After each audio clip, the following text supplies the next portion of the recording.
हरे कृष्णा। तो आज इस वीडियो में हम चर्चा करेंगे भगवद गीता के 15वें अध्याय के अंतिम श्लोक की अर्थात 20वें नंबर श्लोक की।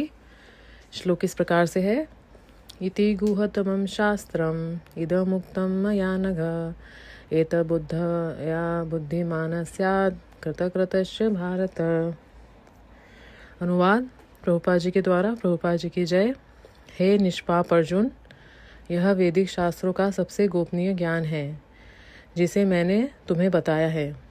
जो इस ज्ञान को समझ लेता है वह वास्तव में बुद्धिमान बन जाता है और उसके जीवन के सभी प्रयोजन पूर्ण हो जाते हैं।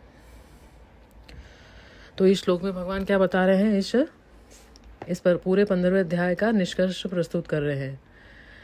पिछले श्लोक में भगवान ने बताया कि जो व्यक्ति बिना किसी संदेह के, जो कि काफ़ी महत्वपूर्ण शब्द है, असम्मूढ़, जो बिना संदेह के श्री कृष्ण को परम पुरुषोत्तम भगवान के रूप में जान लेता है, वही क्या समझा था हमने, वही समस्त वेदों का ज्ञाता है। तो यह बात भगवान ने 15वें नंबर श्लोक में भी कही थी। वेदेश सर्वरेह मेव वेद्यो, अर्थात सभी वेदों का उद्देश्य भगवान श्री कृष्ण को जानना है। तो क्या है, भगवान इस ज्ञान के विषय में क्या कहते हैं कि इति गुहतमम, है ना, सभी शास्त्रों का ये क्या है, सबसे गोपनीय ज्ञान यही है। तो गोपनीय का मतलब गुहतम मतलब गोपनीय शब्द का अगर यदि हम सरल उदाहरण से समझें तो जैसे कि इंग्लिश में हम गुड, बेटर, बेस्ट होता है ना, तो वैसे ही क्या है यहाँ पर ज्ञान के क्या होते हैं, मतलब ये तीन मतलब जो गुह शब्द है उसके 3 स्तर बताए गए हैं। गुह मतलब क्या होता है, गोपनीय। गुहतर मतलब क्या होता है, उससे भी अधिक गोपनीय। और गुहतम का क्या अर्थ होता है, सबसे अधिक गोपनीय। तो भगवान यहाँ इस ज्ञान को गुहतम कहकर बुला रहे हैं, संबोधित कर रहे हैं। वह यही है कि श्री कृष्ण ही परम पुरुषोत्तम भगवान है और उनकी भक्ति ही जीवन का लक्ष्य है। फिर भगवान क्या कह रहे हैं आगे, एतत् बुद्धवा बुद्धिमानः स्यात्। तो जो इस ज्ञान को समझ लेता है वह वास्तव में बुद्धिमान बन जाता है। तो यहाँ बुद्धिमान होने का अर्थ हमको गलत नहीं लेना चाहिए कि हमने यदि बहुत सारी इस भौतिक जगत में हमने बहुत सारी जानकारी इकट्ठी कर ली है ना। जैसे हम आज स्कूलों में, कॉलेजों में, विश्वविद्यालय में अनेक विषयों का अध्ययन करते हैं, हम डिग्रियां प्राप्त करते हैं, है ना, और विभिन्न प्रकार के भौतिक ज्ञान अर्जित करते हैं। तो यह सब क्या है, जीवन के निर्वाह के लिए आवश्यक है। ठीक है, यदि हम घर का पालन पोषण करना चाहते हैं तो हमको ये ज्ञान की ज़रूरत है, किंतु यह ज्ञान क्या है, सीमित है और समय के साथ वैज्ञानिक सिद्धांत है। एक सिद्धांत आता है, फिर दूसरा आकर उसको क्या करता है, उसको काटता है, उसके सिद्धांत को, और अपना एक नया सिद्धांत स्थापित करता है। इसके विपरीत क्या बता रहे हैं भगवान की, इस ज्ञान, यह भौतिक ज्ञान को संबोधित नहीं करता कि भाई मेरे पास कितनी डिग्रियां हैं। वह इस ज्ञान की बात नहीं कर रहे हैं भगवान यहाँ पे। तो इसके विपरीत भगवान क्या बता रहे हैं कि जो ये जानता है, कौन सा ज्ञान जानता है कि वह आत्मा है, वह शरीर नहीं है। तो वो क्या जानता है कि मैं कौन हूँ, फिर मैं शरीर नहीं हूँ तो मैं क्या हूँ, आत्मा हूँ। तो वो संसार में समझता है कि मैं क्यों आया हूँ, क्यों मुझे कष्ट मिल रहा है ना। फिर वो समझ जाता है कि भगवान के साथ उसका क्या संबंध है, तो अपने शाश्वत स्वरूप को कैसे प्राप्त कर सकता है। तो यह ज्ञान क्या होता है, वास्तविक ज्ञान। तो यहाँ पर भगवान क्या है, एक विशेष रूप से शब्द का ध्यान देना होगा कि भगवान यहाँ पर अर्जुन को अनघ शब्द से संबोधित कर रहे हैं। तो अनघ का मतलब क्या होता है, हे निष्पाप, जैसे हमने अनुवाद में पढ़ा। तो यह संबोधन भी अत्यंत महत्वपूर्ण है। क्यों? क्योंकि भगवान संकेत दे रहे हैं कि इस ज्ञान को समझने के लिए हृदय की शुद्धता आवश्यक है, मतलब पाप रहित होना आवश्यक है। क्योंकि मनुष्य क्या है, काम, क्रोध, लोभ, मोह, ईर्ष्या से भरा हुआ है। तो क्या है, तब तक उसके लिए भगवत गीता को समझना कठिन होगा। जब तक अगर मनुष्य के हृदय में ये अनर्थों की मलिनता बनी रहेगी, उसका हृदय शुद्ध नहीं होगा, तो क्या होगा, वो ज्ञान को नहीं समझ सकता। तो यदि क्या है, व्यक्ति अपने जीवन को शुद्ध नहीं करता, पाप पूर्ण जीवन से दूर नहीं रहता, आध्यात्मिक नियमों का पालन नहीं करता, तो उसकी चेतना क्या होगी, मलिन ही बनी रहेगी। तो इसी अवस्था में क्या होगा कि वो भगवद गीता को एक पुस्तक ही समझेगा, परंतु उसका वास्तविक संदेश हृदय में प्रवेश नहीं कर पाएगा। इसलिए क्या है, भक्ति का मार्ग ही क्या है, हृदय शुद्धि का मार्ग होता है। चेतो दर्पण मार्जनम, उससे ही क्या होता है, हमारे हृदय रूपी मलिन दर्पण का सफाई होती है। तो अब प्रश्न उठता है कि यदि हम ये ज्ञान सबसे गोपनीय है तो भगवान इसे हम सबको क्या नहीं देना चाहते हैं क्या? क्योंकि भगवान क्या कह रहे हैं, सबसे गोपनीय ज्ञान है, मैं तुम्हें दे रहा हूँ अनघ, हे अर्जुन अनघ। तो इसका मतलब ये हमको ये अर्थ नहीं लेना चाहिए।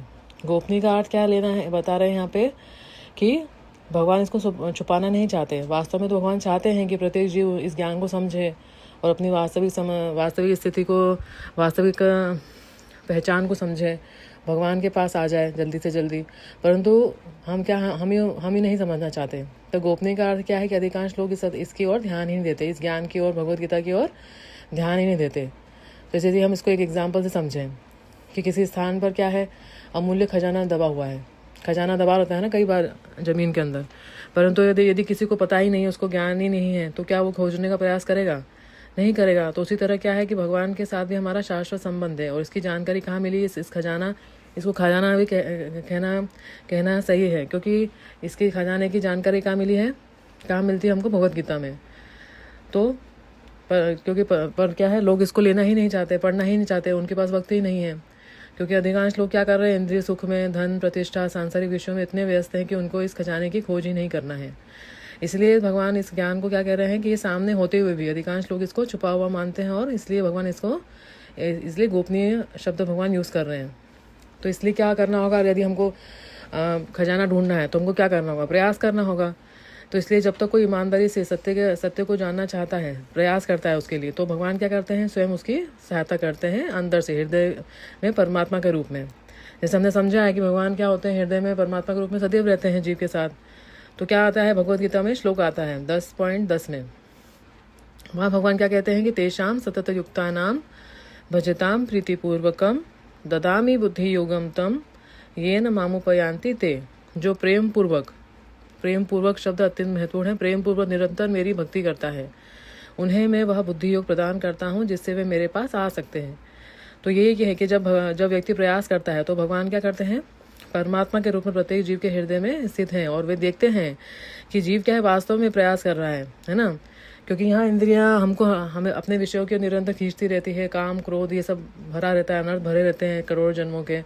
तो क्या है, भगवान जब देखते हैं कि नहीं ये वास्तविक रूप से जीव प्रयास कर रहा है, तो वो क्या करते हैं? भीतर से फिर मार्गदर्शन करते हैं, और बाहर से क्या करते हैं? फिर वो गुरु की व्यवस्था करते हैं। भगवान क्या करते हैं? गुरु से हमको मिलवा देते हैं। तो जैसे कि एक उदाहरण से समझे हम कि सूर्य और चंद्रमा क्या होते हैं? हमसे बहुत दूर होते हैं। तो अपनी शक्ति से जीव क्या है, उन तक नहीं पहुंच सकते। फिर भी यदि वे स्वयं हमारे निकट आ जाएं तो क्या है, हम उनको स्पर्श कर सकते हैं। उसी तरह क्या है, इस एग्जाम्पल देने का क्या है उद्देश्य कि ये वैदिक ज्ञान है, ये हमारी क्या है, भौतिक इंद्रियां क्या है, सीमित है, बुद्धि भी क्या है, सीमित है, सब क्या है, भौतिक है। तो हम क्या अपने प्रयास से, हम कितना भी प्रयास कर ले, हम इसको समझ नहीं सकते ज्ञान को, जब तक कि क्या ना हो, जब तक गुरु की, शास्त्र की, भगवान की कृपा ना हो। तो प्रयास हमारे हाथ में है और कृपा देना भगवान के हाथ में। तो तभी वो ज्ञान हमारे लिए सुलभ हो जाता है। केवल ज्ञान सुन लेना ही पर्याप्त नहीं है ना। यदि जैसे कि कोई भोजन कर ले, है ना, और उसको पचा ही ना सके, तो क्या शक्ति मिलेगी? उसका कार्य कर पाएगा? नहीं कर पाएगा। उसी प्रकार क्या है, यदि हम शास्त्रों का अध्ययन तो करें किंतु उनको जीवन में लागू न करें तो क्या होगा? उससे वास्तविक परिवर्तन नहीं होगा। ज्ञान तभी फल देता है, तब क्या होता, जब कि वह आचरण में दिखे। यदि हम यही क्या है, अब हम यदि हम पूरे अध्याय को समझें, सार देखें, तो भगवान ने क्या बताया क्रमशः स्टार्टिंग में पहले 6 श्लोकों में बताया कि यह क्या है, भौतिक जगत अश्वत्थ वृक्ष का प्रतिबिंब है, रिफ्लेक्शन है। और यहाँ पे क्या है, जीव का एक योनि से दूसरी योनि में भटक रहा है। फिर बताया कि उसी श्लोकों में 6 श्लोकों में कि अशस्त्र अनासक्त के शस्त्र से इसको काट सकते हैं। और फिर भगवान ने अपने दिव्य धाम का वर्णन किया। फिर 7वें से 11वें भगवान ने क्या बताया कि जीव क्या है, जो भटक रहा है यहाँ पर, वह भगवान का ही अंश है, ममेव अंशो। और मन और इंद्रियों के कारण वो संघर्ष कर रहा है और अनेक योनियों में भटक रहा है। फिर 12वें से 15वें में बताया भगवान ने कि वे संपूर्ण सृष्टि में प्रवेश करते हैं और फिर उनको धारण करके सबका पालन पोषण करते हैं, और यहाँ तक कि प्रत्येक जीव के हृदय में भी वे प्रवेश करते हैं और स्मृति, ज्ञान और स्मृति प्रदान करते हैं। फिर 16, 17, 18 में बताया भगवान ने कि 2 टाइप के जीव हैं, बद्ध और मुक्त, और भगवान उन दोनों से परे हैं परमात्मा के रूप में। फिर बताया कि उस परमात्मा के भी आश्रय कौन है, भगवान श्री कृष्ण। और 19वें में बताया कि भगवान जो ये जान जाता है कि भगवान श्री कृष्ण ही परम पुरुषोत्तम भगवान है, तो वो क्या है, वह सबसे ज्ञानी है। और अभी 20वें में क्या बताया कि यह संपूर्ण अध्याय का निष्कर्ष देते हुए कहते हैं कि भगवान की यह क्या है, सबसे गोपनीय ज्ञान है। तो जो इस ज्ञान को समझ लेता है वह वास्तव में बुद्धिमान है और उसका जीवन सफल हो जाता है और उसके सारे कार्य के प्रयास सफल होते हैं, क्योंकि उसके अपने अस्तित्व, अपने लक्ष्य और भगवान के साथ अपने शाश्वत संबंध को समझ लिया है। तो यही इस पूरे 15वें अध्याय का सार है कि यदि मानव जीवनता की पूर्णता यही है कि भगवान श्री कृष्ण को परम पुरुषोत्तम भगवान के रूप में जानकर उनकी प्रेममयी भक्ति में लग जाए और अपने वास्तविक जगह, अपने वास्तविक घर में जाकर भगवान की सेवा करें। यही इस पूरे अध्याय का सार है। हरे कृष्णा।